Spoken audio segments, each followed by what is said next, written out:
Now, we don't have Kevin Molino anymore, and technically we don't need Kevin Molino anymore because both Sam Nicholson and Miguel Ibarra can play on the right.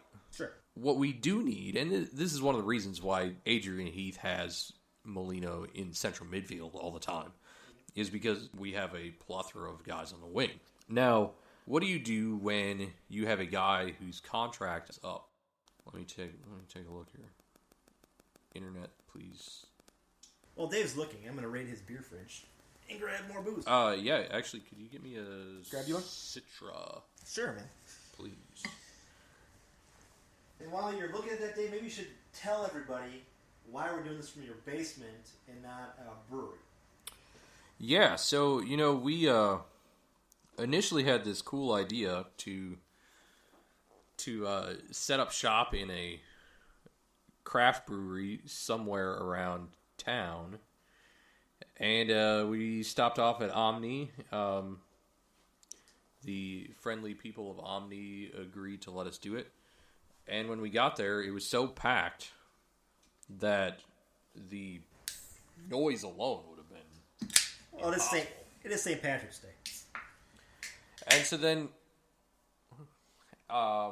then we head on over to Brooklyn Park's only brewery. New and only brewery, Blue Wolf, and they were less packed. We probably could have pulled it off had we not been sitting next to the loudest person I have She's pretty loud. possibly heard in quite some time. Yeah. The microphone would have been just spiking like crazy. Yeah. So we decided to drive the roughly mile and a half. No, it's about 2 miles to my house, which, by the way, is fantastic that I'm only like 2 miles from a brewery. He's saying miles. His palatial palace. And I will say this. I didn't really come up with the idea of doing the whole brewery thing on podcast. I'm going to give a shout out to Aaron Gleeman and John Bonus, the Gleeman and the Geek podcast, because they kind of started this a couple of years ago, doing their podcast, Gleeman and the Geek, and they go to breweries, and now they've gotten some restaurants in Uptown, and I thought, they're kind of Minneapolis guys, and they have a lot of breweries they can go to and do their thing, and Dave and I are more like, we're northwest suburb guys, so we thought, well, there's breweries up here we could hit. Omni being one of them, Blue Wolf being another one. Maybe some ones in Roseville, maybe some ones up by me in Big Lake, Delano. So there's some other breweries that we're going to try to hit up and taste their fantastic beer and talk about soccer, because my deal is this. If you're going to talk about soccer, why not have a pint in front of you when you're doing it? It's always a nice thing. And, it's just cool to do a podcast at a brewery, I think. But so, Dave, what did you find out? Okay, so I maintain my prophecy. Yes. That Kevin Molino will never play for Minnesota again, because it's always possible this information is incorrect. This is not coming from Minnesota. But his contract expires on December 31st, 2018. So we're not going to re-sign him. You have a guy who tore his left ACL a few years ago, missed significant time. I don't know if it was a whole season. It's pretty close. Pretty sure it was. Yeah. Was it? Yeah, I think so. And then now he tears his right ACL, and his contract is up at the end of the year. But he's Adrian Heath's guy, though, isn't he? I mean, the reason why he's here is because Adrian Heath's here.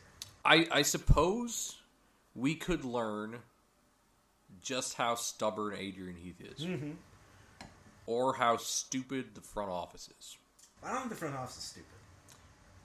I think it would be, if he stayed here, I think it would be more of an Adrian Heath saying, this is my guy, I want him here, he works in my system, you gotta keep him. Otherwise I'm gonna, whatever. Sure. Let's go back to that comment of you don't think the front office is stupid. I don't think they're stupid. So I can be very opinionated and blunt at times. Yeah. And I probably am not scoring any points if this podcast ever gets heard by anyone within the Minnesota United organization. So, I don't feel like I should hold back. But I'd be interested in hearing, when you say that you don't think the front office is stupid, does that mean that you have faith in the front office to make the decisions necessary to build the team? I have faith in the process. I'm going to go into the process thing. Because it's like the process of the catch. They've chosen a certain way they want to do things, and I'm going to give them a grace period of saying, okay, I'm going to give you a couple years to do what you think is necessary to build a winning team.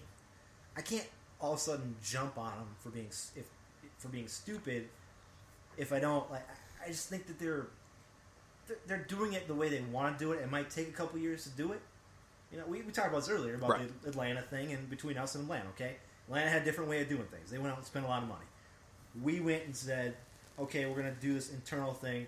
We're going to keep Ramirez from when we had him in the lower league. We're going to get Ibarra back. We're going to get Superman and Batman back together. And we're going to throw them in there with some other parts and see how it works out. But we're going to build this base from the ground up. And maybe that has to do with the philosophy of the owner. Not necessarily front office. You know? It's possible.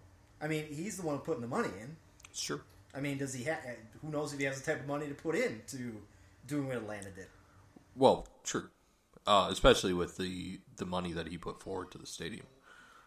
You know, I mentioned that twice now, and I don't really know how much Arthur Blank put forward in Atlanta.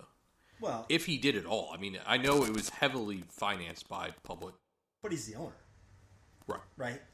Arthur Blank has a lot more money than our owner here. Yes, he does. I mean, he can do things that our owner here cannot do. Right. So, I mean, I think maybe the philosophy of how they build a team comes from that ownership. It could. And I can't say a front office is stupid in the first 2 years of it. I mean, they're going to make stupid mistakes. They've never had an MLS team before. They will. And they have. Yeah, they've made some mistakes. They have made some mistakes. So here's why I'm willing to ultimately have myself ostracized from any circle could possibly include amateur podcast in anything remotely cool when it comes to a professional sports team. This is completely unrelated to spending money, for the most part. Yeah. I guess I wouldn't say completely, but most. So I'm going to go back to something that I said about why I don't think Kevin Molino will be back. We have 3 left wingers. Yeah. And had 2 right wingers. That's 5 wingers. Yeah. On top of that, prior to the signings of Fernando and Eko, we also had Leighton, who was a left winger. Yeah. We were in talks with Dawkins from San Jose, who is a left winger. Yes. And maybe the pattern has shown itself. And so for me, and on top of that, we were just out looking at. Yes, I know what you're talking about. I just can't think of it. Alexi Gomez, I think his name is. I think he happens to be a winger. Yeah. And this was a week ago that his name came up. I sit here and I think to myself, and I do this occasionally, you know, any time of the night, I'm suddenly think about Minnesota United and the roster. And I say, what process are you trying to do that include needing, at this point, 6 wingers on your team? Well, hold on. Maybe it's like baseball. You can never have too much starting pitching. So maybe you can never have too many wingers. I don't know if that's true. I mean, mind you, a winger generally can play multiple positions. Yeah. I mean, as already mentioned, Nicholson and Ibarra both can play on the right. Yeah. Ibarra today showed that he can play centrally.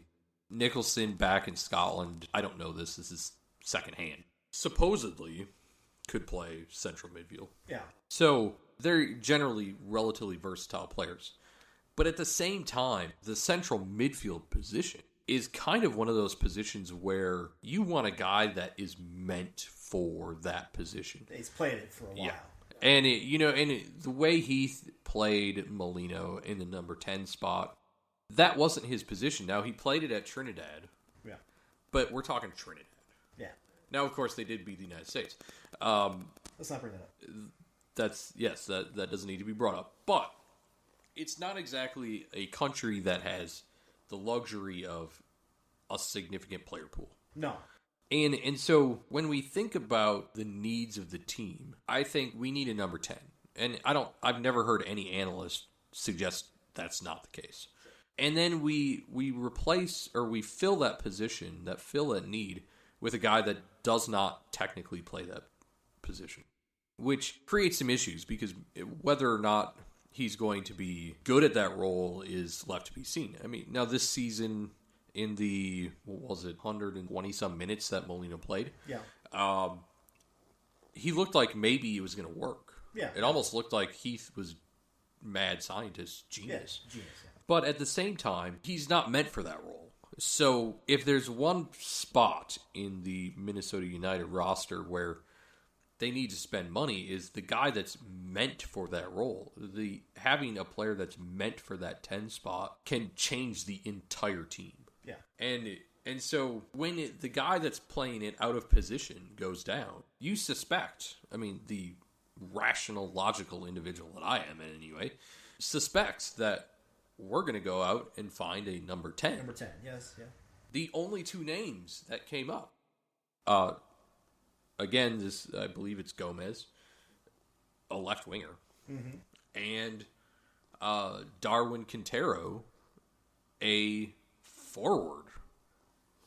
We have 3 forwards on the roster as it is. We don't need any more. Mind you, our forwards are not scoring goals. They will. Because it's only the 3rd game of the season. Exactly. To me, I just look at it and I say, this isn't rocket science. I mean, building a roster isn't rocket science. Finding the right players for those spots takes talent. Yeah. I mean, you're not just an armchair quarterback like myself isn't necessarily going to be able to pick out the right talent for those spots. Yeah. That's why we have scouts. That's why we have personnel directors that go and watch these guys. Unless you're playing FIFA Soccer on PS4, and then you can put whoever you want in there. Right, but I suck at that, actually.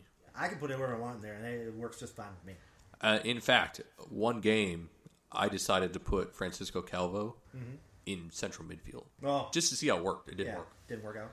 I mean, not that our defense was any good to begin with, but removing him from the defense is a very bad idea. Yeah, that's a bad idea. On top of that, I played Seattle. Yeah. Terrible. I think it ended up being like 8-2 or something like that. Good Lord. Yeah, it was bad. Did you play the whole game? I did. Oh. I don't know why. See, now I play the thing that I play on there is called it's the Be the Pro. I think it is when you create your own guy. Yep. Of course, I create my Tony guy. I make him look just like me. And Is he Italian? He's Italian. Or is he German? He's not German. It's Germany. We don't talk about Germany. He's Italian, and he's a striker. You know, he's a forward, and he scores just a shitload of goals. And you know why? Is because in FIFA they play differently than in real life. The passes actually go to who they're supposed to go to. Right. You know, you rarely have a bad pass. My crosses are always crisp, right on the money. Right. You know. Yeah.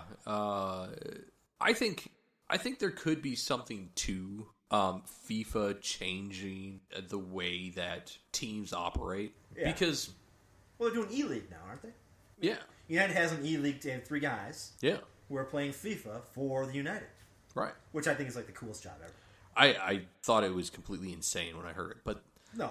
I mean, at the same time, I've seen TBS has that show on Friday nights. Yeah, it's... yeah.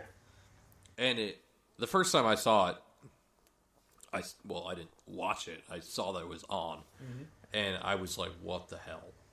Now, mind you, when it comes to video games, I'm like, I didn't own a Nintendo. I didn't own an SNES. So you're not a nerd like me. Sure. Yeah. Yeah. I mean, the first console I had was a Sega Genesis. Sure. Played a lot of Sonic. Yeah, I think I had